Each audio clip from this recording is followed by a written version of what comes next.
Secret Mom Hacks, episode number 6. I am your host, Krista. It is Wednesday, March 15th, 2023, and we have another fun mom interview lined up for you today. Now, we will get into that intro in just a moment, but one thing I want to remind you, just as I mentioned on last week's interview, is that a handful of these interviews were actually conducted during the pandemic. So 2020, 2021-ish.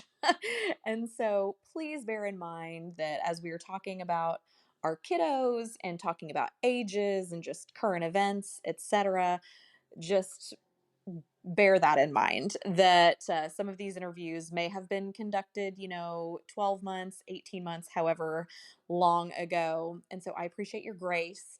And just like I said on last week's podcast, that if you run into somebody and you think, oh, I thought their kiddo was such and such age, but they said on that podcast that it was a different age. Anyway, we were recording in a different day and time. But today's episode is being released March 15th, 2023, and I'm really excited to bring this to you today. I know you're going to enjoy it. I took away so many great nuggets from this interview. So we'll get to that interview now. Please welcome my fabulous, amazing friend and fellow mama, Kia Jarmon. We have a fantastic interview all set up for you today. I'm really excited to introduce you to a friend who is also in the fellow PR world, media world with me. That's really how we connected. Mamas, I'm super excited to introduce you to my friend, Kia Jarmon, who is one kick butt media pro, publicity guru, and of course, a mama, which is why we have her on today's episode. She is known as Kiss with a Fist. She is an entrepreneur who intersects between communication, culture crisis, and community, most specifically through her leadership with MEPR Agency, a boutique communications and community engagement agency that she founded in 2006. Now, I could go on. Her bio page is very extensive, but again, that is the professional side of who she is. We're here today to talk about parenthood, mom life, all of that stuff, and we're going to dig into that meat here in just a minute. But Kia, welcome. Thank you for being here, and tell me what I missed. What else should our listeners know about you? Well, thank you. I'm so excited to be back with you because this is the second time that we've had the opportunity to have this conversation or have a conversation. And then we were in very different places with our life. And so now we have additions by way of our children. And that's such a blessing. The hard thing that I've been doing, or the hard work that I've been doing over the last few years, is to, in some ways, divorce from that professional self. So that is who I am, absolutely. But my identity was so caught in that, all of those titles, that I had forgotten some of the other things that I love, like taking naps and adventures and collecting art and hiking and being out on the trailways and the greenways like I did this morning. And so I am those things, and I am also all of this other piece. And I bring that up because very often as women, we have to segment our lives. And I didn't want to keep doing that. I want to be the fullness of who I am. And though I felt like I was doing that, as I was evaluating, I really realized I was only maybe being one thing. And of course, being a mom, you have to be so many things. So I'm fully embracing all of the titles of who I am. And so you didn't get anything, you didn't miss anything. I'm just those things. And I love that. It's so easy. Well, I'm sure we'll get into this here again in our conversation, but that juggling all the plates of all of our different identities and doing our best to do our best in each of them. Yep. I'm so happy you touched on that. Well, let's jump into mom life. So you have one little one, right? Yep, he's 7 years old, going on like 17. Yes. His name is Teddy. And yeah, it's a ride I never I never knew about. You just don't know until you get on it. You just don't, Kia. And that is why, that is my inspiration behind this podcast, is there is so much nobody tells you. You can read up on all the books and like what, you know, in terms of pregnancy and what to expect that first year and the toddler years and all of that. But all of our journeys are so different, and no book is going to equip. I think it's helpful to, for sure, research and equip yourself as much as you can, but all of our journeys are going to be so different. Yeah, super, super different. Nothing prepared me for this. And in some ways, because I'm just a very truthful person, I think that's very purposeful. There's some reasons why we don't need to know everything about lots of things, parenting, relationships, life, because in some ways we just wouldn't embark on some of those journeys in the same way or at all if we knew all of the details. So I'm kind of glad I didn't know some of the things so that I could just go in maybe naively, but also in that way where I was able to just learn through the process along with my son in particular. So tell us as much or as little as you wish to share about Teddy's birth story. Yes. So I had midwives, and my purpose for that was really to have more of a voice in the process, and then and consider as holistic as possible of a process, not necessarily going the route of home birth, though I think that's perfectly fine. But I did want to go as natural as possible until I just couldn't anymore. So I had all these kind of plans, and you know, they say like you make all the plans and then God shows you your plans are great, but mine are better. And so what happened was, I don't know that I've ever talked about this. My father had a heart attack. I was 42 weeks pregnant. So I was already 2 weeks over. So we knew at some point he was going to have to come on. My father had a heart attack right before I had my son. And it was almost like just divine timing or divine ways things work. He had 2 heart surgeries from that heart attack. And the day that he came out was the day that I went in. And I remember waddling up to the hospital that he was in, and it was a hospital they don't deliver babies in. So they were very concerned about me, maybe even slightly more than my dad, because they could handle the cardiology work. They could not handle having a baby in their hospital. And so they were like, ma'am, please don't have this baby here. So I went in because we were losing fluid, as happens. You know, they can only stay in your stomach for so long. I had a room with a tub in it because I thought I would labor in the tub first. And then I was going to do a little bit of gas. And then we would maybe at the very end, if I needed, I would do an epidural, or I would just push. So that was the plan.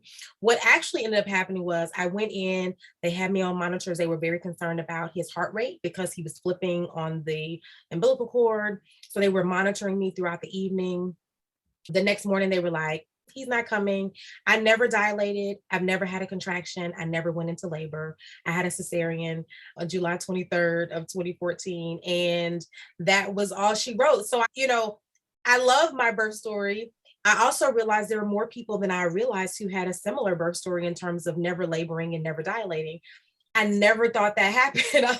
I mean, clearly I know I'm not an anomaly in that way, but I was just like, gosh, I didn't feel anything. You know, the plan that I had just didn't happen. And that's okay. I always say I have a beautiful scar and a beautiful kid. And I'm grateful that all worked out the way it was supposed to.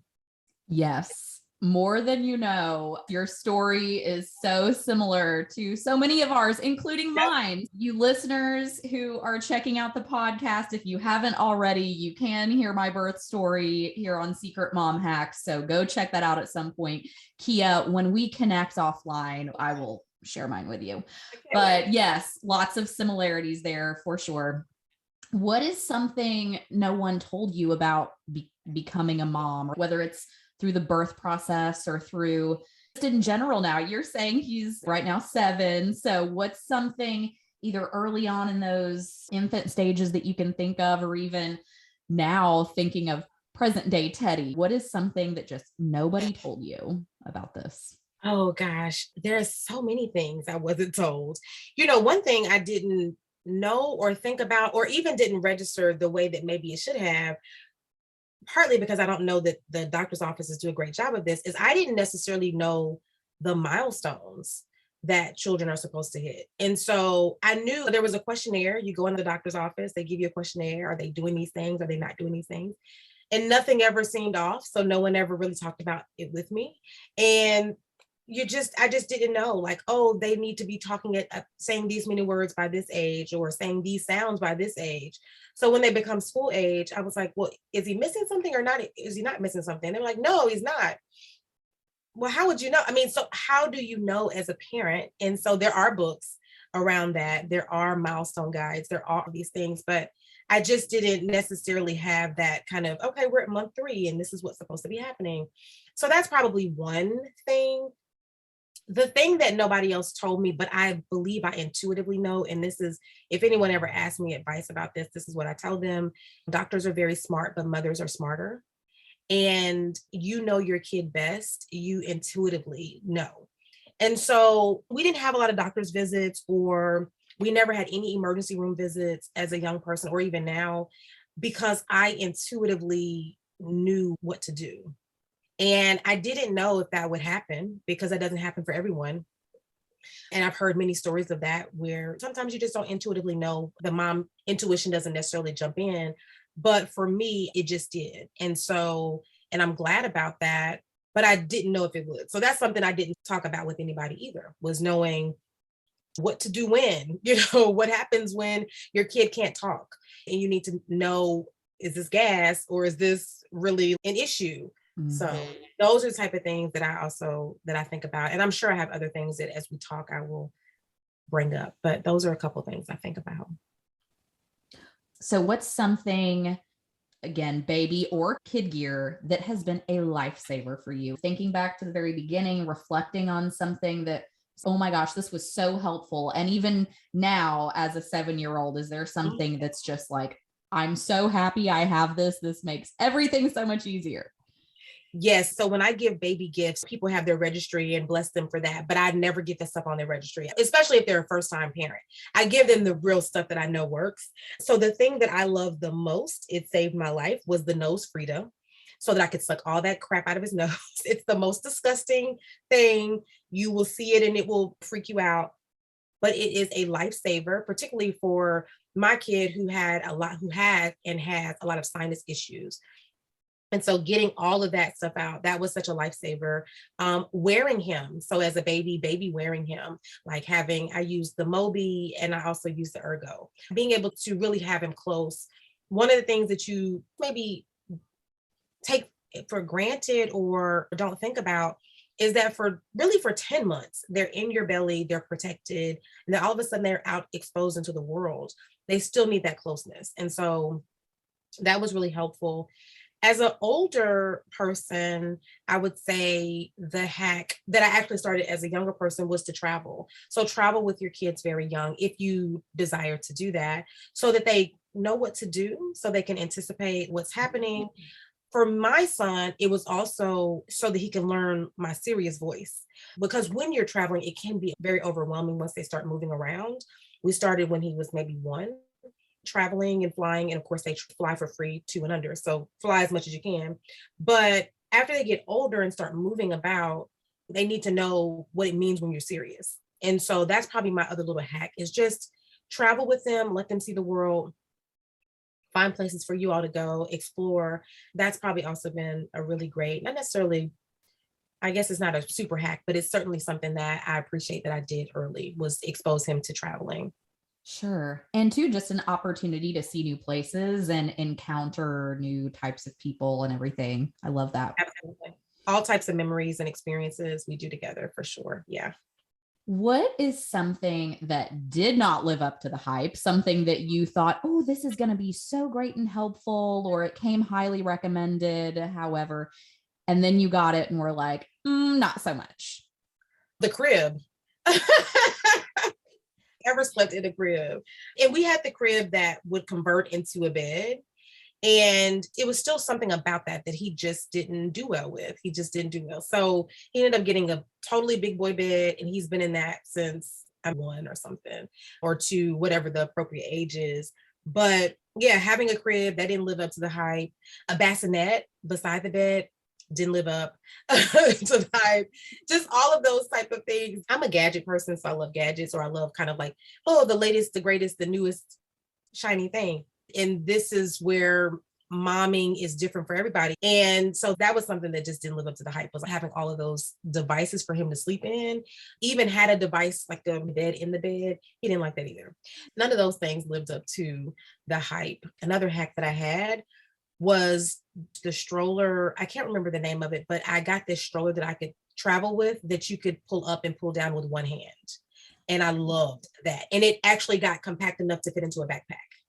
So that was a super great hack, particularly for traveling. So I wanted to remember that. And especially as a little bit older, when they're 3 or 4, they can walk, but maybe you don't want them to walk and you still want to strap them someplace. That was really sweet for that. So we were talking at the very, very beginning in terms of just keeping it together. How do you keep it all together, Kia, as a mom, as a business owner, as a community advocate, as a speaker? I mean, you are all over the place. And when I say all over the place, in a really graceful, elegant way. Yeah. And I really admire that. And so how do you keep all of it together and still feel like, yes, I'm crushing it as a mom, and Teddy is happy and he knows he's loved and he has a present mama? So this is such an important question.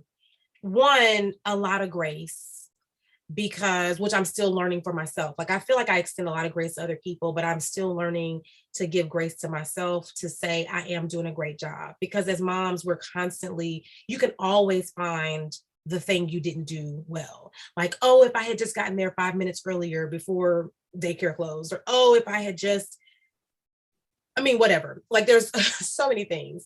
If I had just watched them closer, they wouldn't have fallen. All of these things that we take the burden of, particularly as moms. And so I give myself a lot of grace. I also don't believe in balance. I believe in boundaries. And so because I own my own business and because I can design my life the way that I need to design it, I believe in having some kind of extreme boundaries in some places where people respect my time and how I spend my time with my son. So as an example, spring break is coming up soon. We will be out of town and I will be out of touch. I will not be available to people. And that has to be his time because he sacrifices so much other time with me to be with, so that I can be out and do the work that I do. So I believe that having those boundaries, again, if you don't run your own business, the boundaries may not look the same as mine, but it does look like from 5 until 8 p.m., I'm going to spend time with my kid, or I'm going to be resting, or I'm going to be whatever your thing is. And then I may pick back up at 9 o'clock in the evening after my kid goes to bed. You'll find and define the lines for you. But for me, it is making sure that people see that those lines are important. I also had to start making sure people saw the full humanity of who I am. Again, in the beginning, we talked about all those titles of who I am. And I also enjoy a good nap. I also enjoy headed to the Greenway so I can get my vitamin D and my meditation time. And so I need that time to myself. That goes back to boundaries a little bit, but I really need people to see me doing things besides working. And so I've been good about that. And then lastly, therapy, and having a therapy, life coach, kind of whatever people's desire, but having someone who's invested, but not really that invested in your personal life in that way, right? There's some distance between you and them. And so having the ability to say, give yourself the grace, you've done a great job, asking you questions. Were you there, when they took their first step, when they said their first word? Were you there when it mattered the most? Were you there at the graduation? Were you there? Whatever the questions are.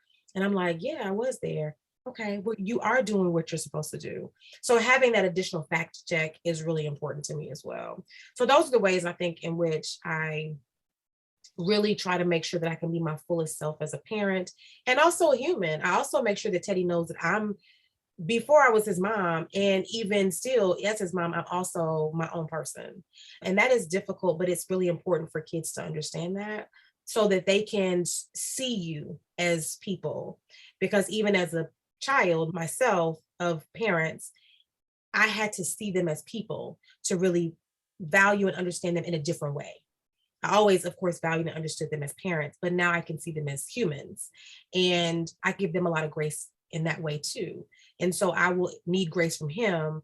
And so that is extended through him seeing me as a full person, and not only in the lens of that's my mom, but that's my mom. And she also has these other titles as well. I love that. Are those, when you talk about him seeing you in those different ways, is there anything you did or said to maybe help him see you in those different ways? When I pick up Chloe from school, it's so sweet. It's one of my very favorite moments of the day. And she runs to the door and mommy, mommy, mommy, that's the best. And then big hug. And then it's like, I want a snack. And I genuinely feel like sometimes she envisions me as her human snack machine, or is like to do the bidding of everything she wants. And I'm like, okay, we've got to set this boundary and this expectation, and just give me that hug right now, baby doll. Yep, give me the hug. On Instagram, I follow a few parenting psychologists and folks who, I mean, there, like you said, there are tons of resources. So we're never going to not have those, but a few that have been really good about helping with language. And so the example that you give is an example I know all too well about being the snack machine. I always say I have a roommate that I have to like pay for room and board for, but these people online give really good language around, okay, you'd like a snack. So in our house, the snacks are down low. You can come ask for a snack and you can go get it. And so I don't need to be the person running behind trying to get you your thing. Or if I'm on the telephone, I'm unavailable. He understands language around I'm unavailable right now. And creating those boundaries for him as well, to again see me as I've got to take this call about this thing. I've got to do this thing over here. All of my time cannot be dedicated just to you. For me to give you my time, I have to be doing this thing over here. And so some of that is about showing. Children are, of course, very visual. So just showing him, this is what I do.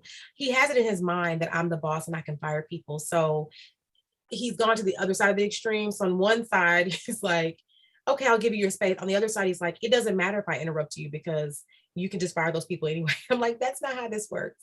So trying to get him, again, just have the boundaries, but we're getting there. And it's a slow process. Boys are very different in that way. Boys love their moms. I mean, all children love their parents, but just saying boys really, really cling to mom. And so getting him to also be very independent is really important, particularly as an only child in the house. And I believe he's doing a pretty good job. So we talk all the time. We have lots of apologies too. I taught him very young, when I do something I don't like in our relationship, I expressed to him what that is. I did not like the way that I raised my voice when I said that. I did not mean to do that. I'm very sorry.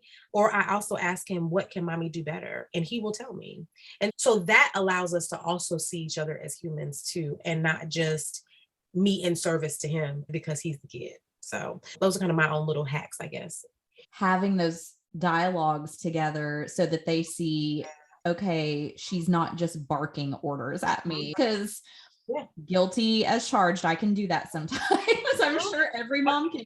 But similarly, I have caught myself before where it's like, I really don't like how I reacted to that. And she did not deserve that. And I'm not too prideful that I can't go back to her and let her know. And I think it's really important for her to hear that language so that when it happens to her, if she does something that's out of line, she realizes, oh, when mommy did that and she came to me, oh, I just did that. I need to go to that person and say what I did was not cool. And I'm so sorry. And you did not deserve that. Here's how it made me feel. This was the context. Let's work this out and do better moving forward. That's right. Absolutely. Talking to children, I mean, they're super brilliant. I often say that it is adults that dumb children down, just no other way to say it, because children come out with the fullest capacity of who they are. They have the brightest vision of life. They are brilliant because their mind only knows how to be brilliant.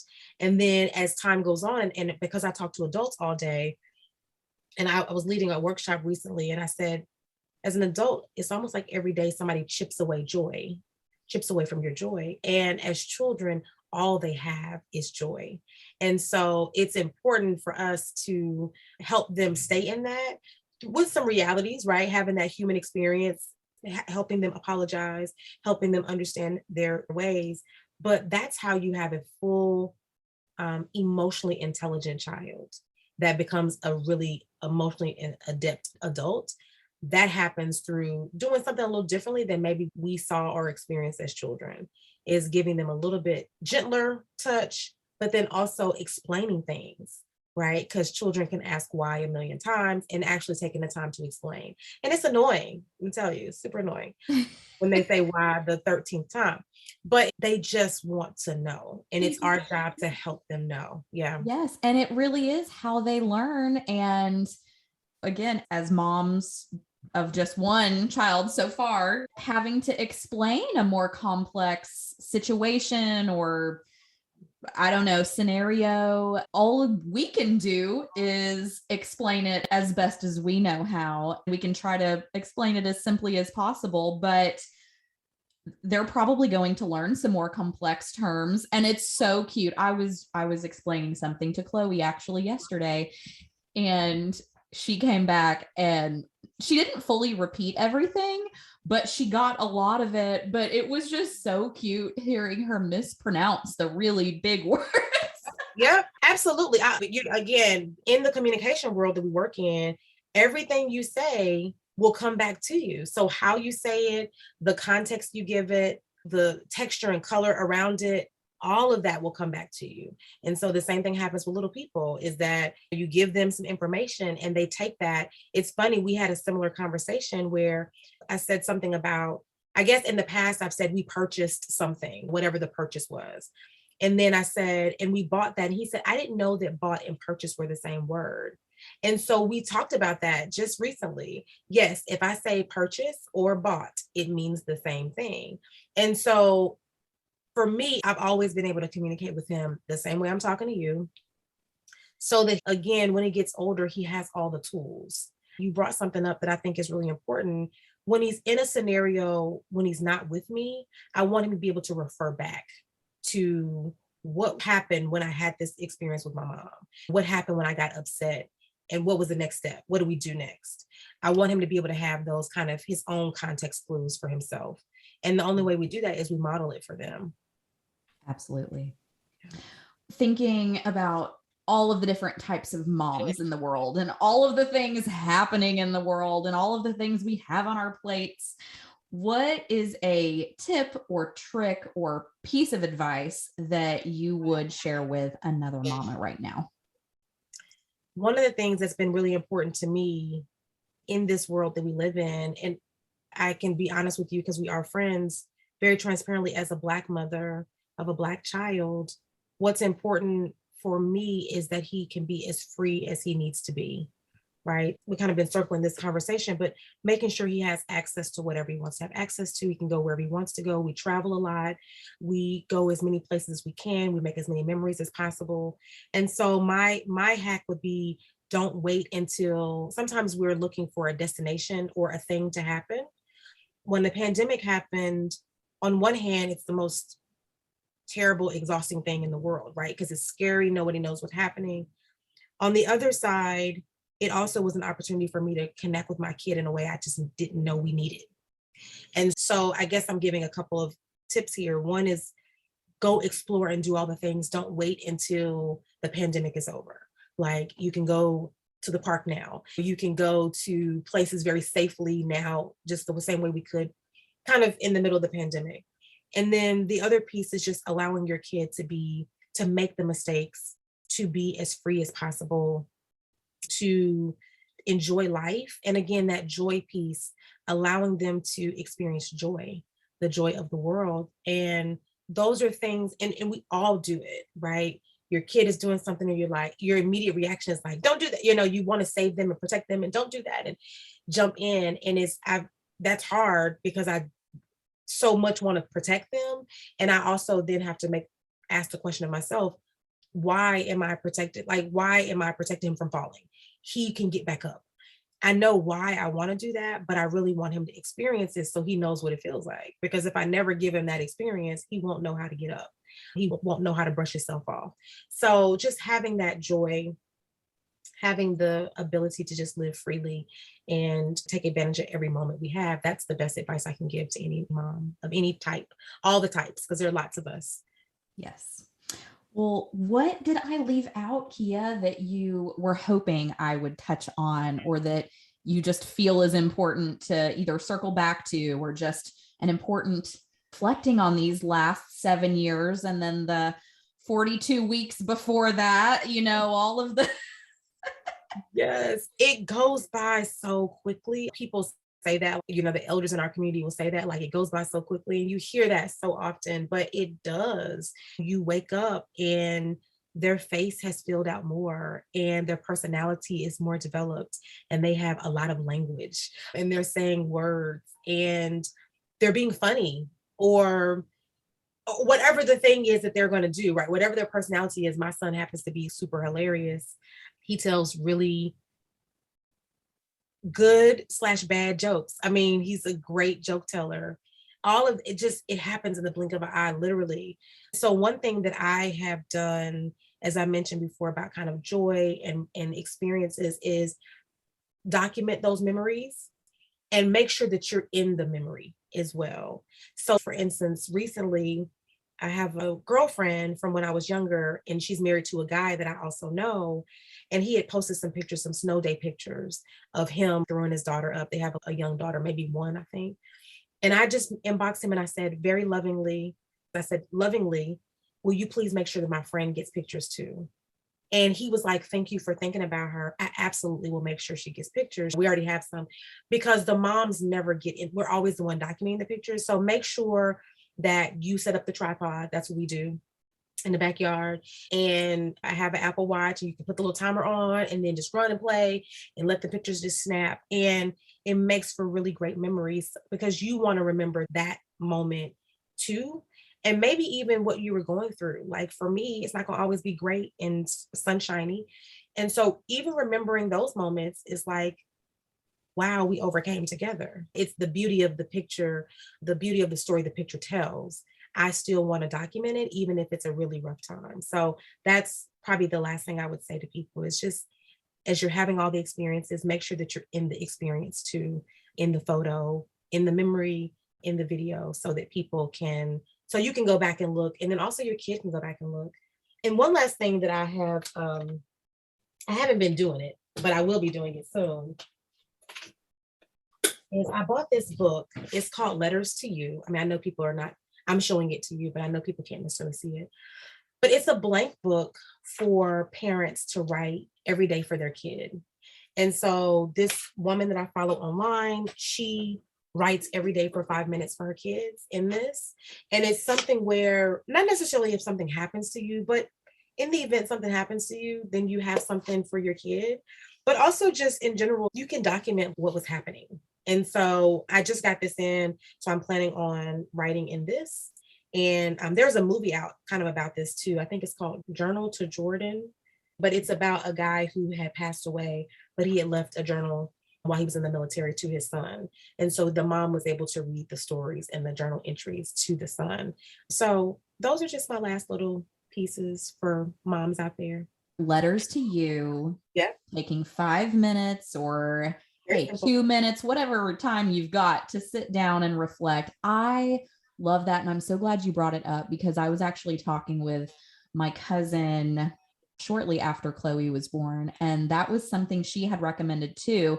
I bought a journal. Now it's just a regular blank journal, but I've not done it. And so her saying it, now you saying it, I'm like, okay, this is a pattern. I need to do this because I know personally, just thinking about my own parents, how special that would be getting something like that from them. So certainly anything I could do to just color in the lines, if you will, paint the picture for things that as a little girl right now, she's not going to know or understand. But when she is 15, 18, 20, our age, she can pick up and read it and think, oh my gosh, this clicks now. That makes sense. Yeah, absolutely. And then the other thing I did for Christmas was I took, because we do the Mommy and Teddy Adventures, which is really our traveling, is I put together a book of all of his adventures. So it's a tabletop book for my parents. So they have them of our adventures throughout the year. And so I've committed to doing that every year going forward. Memories are just so important, and that joy is so important.